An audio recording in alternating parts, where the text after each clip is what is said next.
how to unlock your Facebook account. So if this video will help you, click that subscribe button and that bell icon on to be updated if there are uploads in this channel. So what we will do right now is go to the browser of your phone. So for me, it is Google Chrome. And what we will do here is type in facebook.com/help. So typing it in and click on the first link or first suggestion. So this will redirect you here to the help center of Facebook. And in the search bar, just search locked account. So for locked account, we are going to choose the my personal Facebook account is disabled option.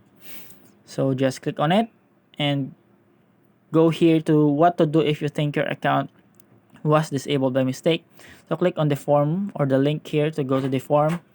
So here you can type in your name and also choose an ID for the file so that Facebook will know if the or you are as a user is valid.